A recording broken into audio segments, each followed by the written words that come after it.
귀로 읽는 송샘의 아름다운 수업. 안녕하세요. 이선입니다. 2021년 2월 9일 화요일입니다. 지난 시간에는 송샘이 35년 교직생활 중에 마지막으로 촌지를 받으셨던 이야기를 읽었었는데요. 오늘은 119쪽에 나오는 그대 왜 나를 점점 믿지 못하고 라는 제목의 글을 낭독하도록 하겠습니다. 제가 이 제목을 딱 읽으니까 노래 하나가 생각이 나는데요. 제 기억으로는 구창모 씨가 부른 희나리였던 것 같아요. 이 구절이 생각이 납니다. 그대 왜려 나를 점점 믿지 못하고 왠지 나를 그런 쪽에 가깝게 했소. 나의 잘못이라면 그대를 위한 내 마음의 전부를 준 것뿐인데, 이런 노래가 들어가 있었던 것 같아요.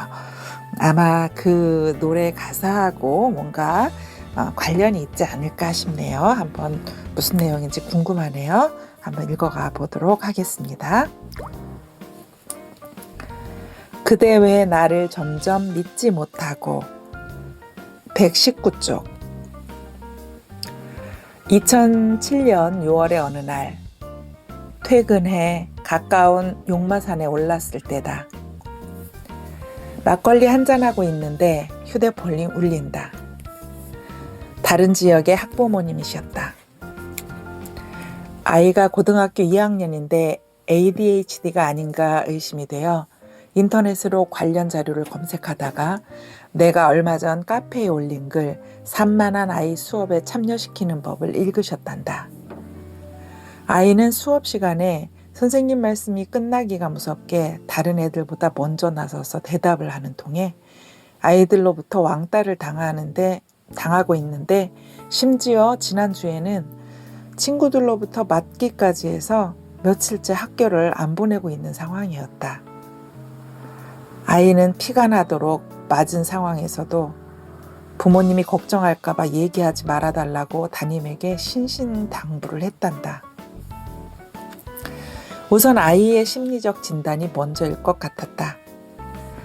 학교폭력 문제라면 전문가 집단인 청소년폭력예방재단 상담실 1588-9128를 이용하시라고 하겠지만 그런 차원으로 해결될 일만은 아닐 거란 생각이 들었기 때문이다. 우선 어머니께 아이가 친구들에게 맞아서 학교에 가지 못하는 심각한 상황에서도 합리적인 해결책을 찾으려 하시는 점에서 고맙다고 말씀드렸다. 무엇보다 전공법을 택하시는 것이 좋겠다고 말씀드렸다. 소아청소년 정신과에 가서 진단부터 받아보라고. 이미 다녀왔는데 병원에서는 ADHD 경향이 있는 것 같다고는 하면서도 딱 부러지게 진단을 내리지는 않더란다. 신경정신과 진단이란 것이 확률적으로 애매하게 말하는 경우가 많지만 그런 경우 아이에게 병이 있다고 받아들이는 것이 도움이 될 것이라고 조언했지만 어머니는 인정하기 싫으신 눈치다. 아이에게 문제가 생기면 엄마의 잘못으로 몰고 가는 사회 분위기가 문제지요. 이 말에 어머니는 울음을 터뜨리신다. 엄마의 탓으로 몰릴까 두려우셨던 모양이다. 아이의 담임은 전학이나 유급을 권했다는데 학부모로서 담임이 원망스럽게도 했겠다는 생각이 든다. 오죽 답답하면 내가 있는 천리나 먼 학교로 전학을 보내면 안 되겠냐고 할까. 하지만 전학은 아이에게 좋지 않은 영향을 줄 수 있다. 정상적인 아이들도 이사나 전학이 큰 스트레스인데 가뜩이나 힘든 성우의 경우 상태가 더 나빠질 수 있다. 배우자와의 사별이 스트레스 지수 300에 해당한다면 이사나 전학은 100 정도의 부담을 안기는 일이다. 우리 사회가 ADHD에 관심을 갖게 된 것이 최근의 일이고, 이런 질병에 대한 정보 자체가 없는 선생님은 아이의 행동을 이해하기 어려울 수 있으니 의사의 진단서를 담임에게 내시라고 했다. 담임은 이런 과정을 통해 성우가 꾸지람이나 놀림의 대상이 아니라 돌봄과 치유의 대상임을 인정하게 된다. 그러고 나서 학생들과 교과 선생님들 모두에게 이 사실을 알리도록 부탁하라고 했다. 필요하다면 어머니께서 직접 성운의 반 아이들에게 사정을 설명하고 도움을 요청하는 것도 방법일 수 있겠다고 했다. 내 경우에는 장애 학생이 있으면 아이들에게 그 아이를 돕는 다양한 봉사활동 기회를 주었다. 자선은 집에서 시작한다는 훈화와 함께 아이가 본격적으로 치료받는 것이 중요하다는 점과 함께 약물 치료, 말하기 전 3번 호흡하기 훈련 등의 행동치료도 알려드렸다. 리틀 몬스터, 대학 교수가 된 ADHD 소년과 ADHD의 통합적 이해 학지사를 사서 가족 모두가 읽기를 권했다. 2시간이나 산속에서 통화를 했더니 그만 배터리가 다 닳아 꺼졌다. 문자가 도착했다.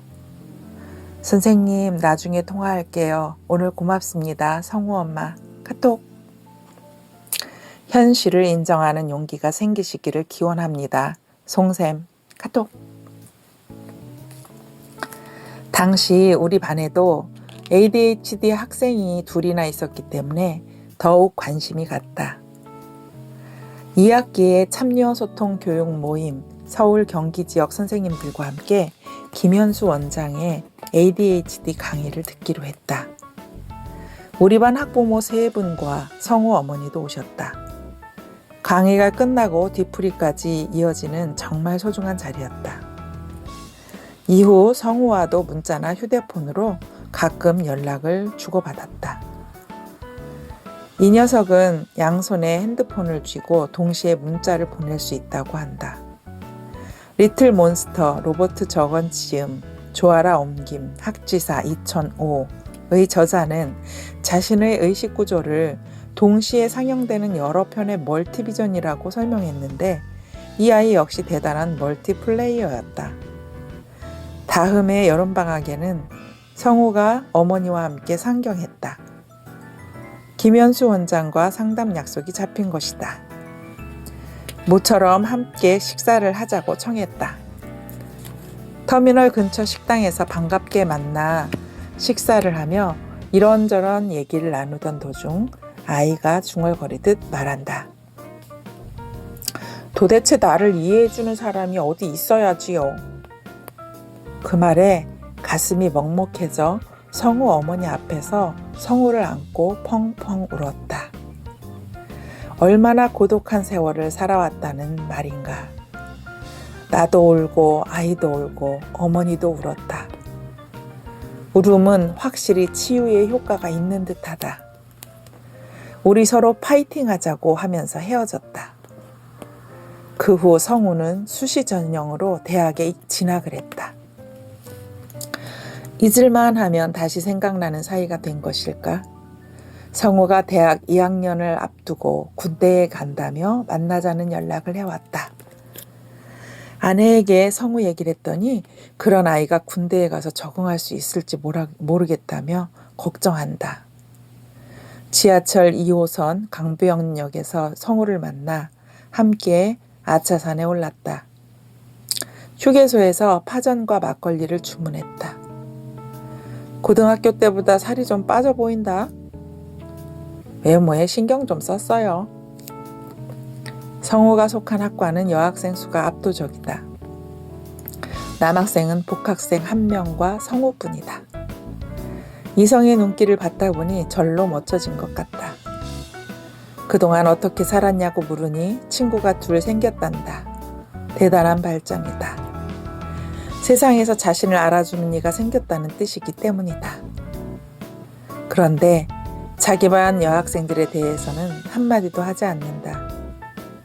2년을 같이 지냈으면 친구까지는 아니더라도 이런저런 사연이 있었을 텐데 어머니와는 어떻게 지내냐 했더니 그저 그렇단다.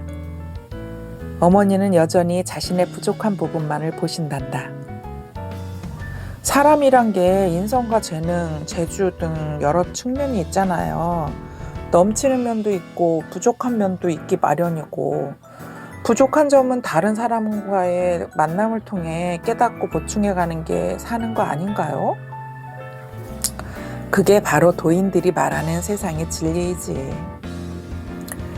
어머니가 자꾸 동갑내기 이종사촌과 비교하면서 성우 성적이 뒤처지는 걸 못마땅해 하셨단다.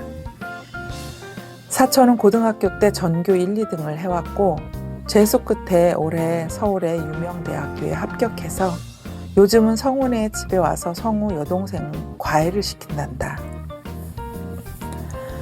사촌이 와서 동생 과외를 하고 있는 모습을 보고 있자니 동물의 왕국에서 가족을 돌보고 싶으나 늙어서 그러지 못하는 사자 심정이에요. 진짜 열받겠네. 맞장구를 쳤더니 성우가 안경을 벗고 눈물을 훔친다. 언젠가 학부모 총회 뒤풀이 자리에서 비교가 아이들 가슴에 피멍이 들게 한다는 얘기를 나눈 적이 있다. 그때 네 자매 틈에서 자랐다는 어느 어머니께서 이런 말을 했다. 맞아요. 슬퍼서 운 적은 없어요. 억울해서 울지. 그 얘기를 성우에게 했더니 이런다. 제 말이 그 말입니다. 그래도 너를 알아주는 친구가 2명이나 생겨서 다행이라고 위로해 주었다.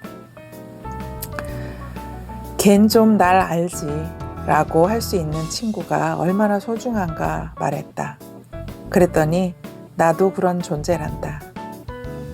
와, 이거 세대를 넘나드는 친구가 되었네. 영광이다. 자, 그럼 건배. 성우가 내가 형 같단다. 참 어린 동생을 두게 되었다. 입대를 앞둔 시점이 나를 다시 만난 건 참으로 잘된 일 같다.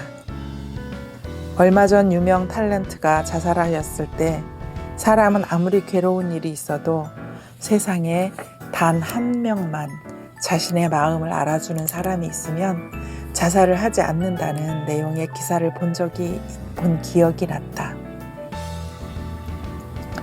성우에게 자신을 알아주는 친구가 3명이나 생겼으니 군대의 고통 정도야 견뎌낼 만하렸다. 사실 군대보다는 미래에 대한 불안이 더 커 보였다.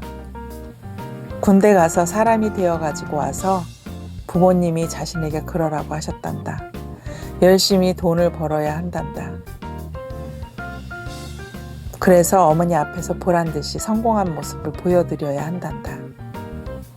성우를 그토록 불안하게 만든 것의 실체를 그제야 깨달았다. 마음이 짠하여 눈물이 나왔다. 인정받고 싶은 초조함, 불안감이 아이를 ADHD로 만든 것이다. 성우야, 벌써부터 성공에 초조해하지 않았으면 좋겠다.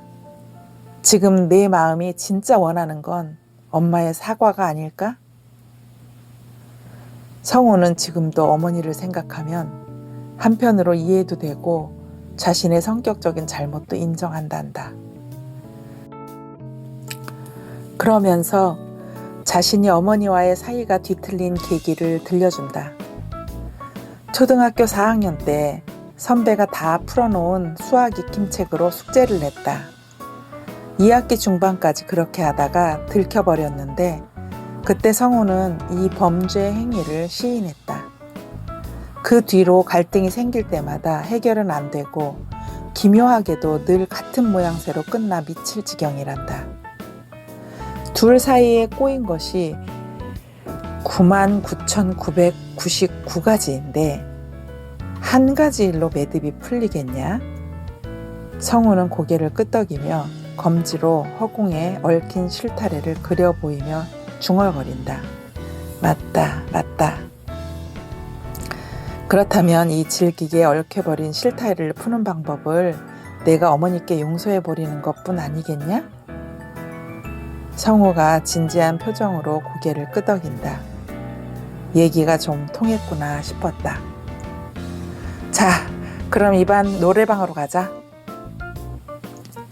산을 걸어 내려와 동서울 터미널 근처 편의점에 들러 각자 좋아하는 맥주 한 캔씩을 사서 가슴에 품고 노래방에 들어갔다. 성우는 자칭 동네 가수다. 내가 좋아하는 노래라고 해봐야 노래방 벽에 가나다 순으로 붙어있는 애창곡 리스트에서 아는 게 보이면 그걸 부를 뿐이다. 먼저 김상국의 불나비를 불렀다. 밤을 안고 도는 떠도는 외로운 날개. 이 대목에서 성우에게 야 이건 네 노래다 했다. 아이의 노래는 그 나이답게 힘이 있었다. 하지만 가사는 하나같이 애절했다. 여자친구 없다면서 왜 여자친구의 관심과 이별의 아픔을 호소하는 노래의 일색일까? 내가 마지막으로 고른 노래는 구창모의 희날이다. 그대 왜 나를 점점 믿지 못하고 왠지 나를 그런 쪽에 가깝게 했소. 나의 잘못이라면 그대를 위한 내 마음의 전부를 준 것뿐인데. 노래를 부르다 나도 모르게 아이의 손을 꼭 잡았다. 군대 잘 다녀와라 친구야.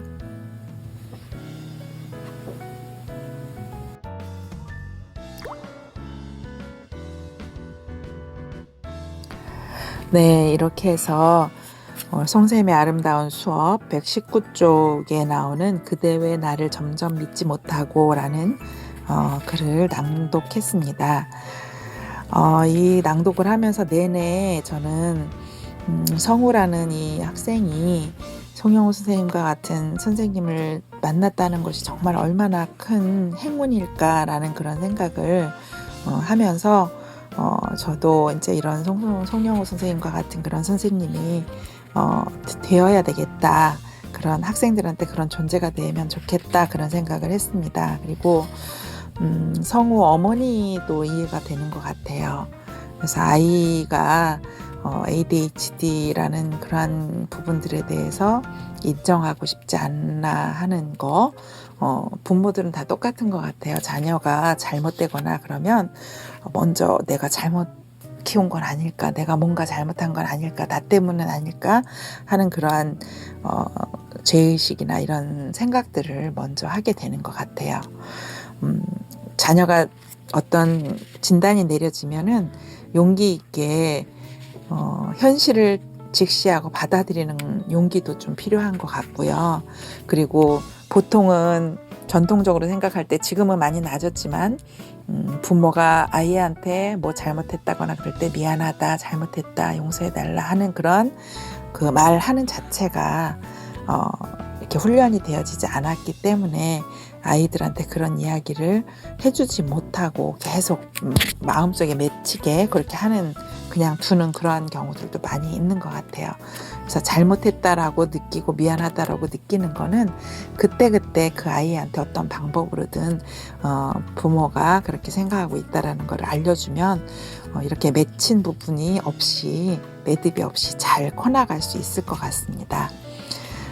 뒤에 나오는 그 노래방에 가서 불렀다고 하는 김상국의 불나비는 제가 어떤 노래인지 잘 모르겠어요. 그래서 가사를 흉내를 낼 수가 없었는데 아무튼 이 이야기를, 에피소드를 들으면서 많은 생각을 하게 됩니다. 여러분들도 들으면서 어떤 생각을 하셨는지 모르겠지만 생각되는 것이 있으면은 댓글로도 남겨주시면 더 좋을 것 같습니다. 여러분들이 댓글로 남겨주시니까 제가 또 이런 그 낭독을 하는 게 그냥 혼자 그냥 읽는 게 아니구나, 누군가가 이 낭독을 들으면서 뭔가를 느끼는구나 라는 그런 생각 때문에 그래도 이렇게 보람 있는 일이다라고 하는 것 같아요. 오늘은 여기까지 하고요. 다음에 또 만나도록 하겠습니다. 감사합니다. 참, 제가 매번 공지해 드릴 수 없으니까요. 구독과 알림 버튼 눌러주시면 다음에 올릴 때 여러분들에게 알림이 갈 것입니다. 좋아요 눌러주시면 더욱 좋고요. 감사합니다.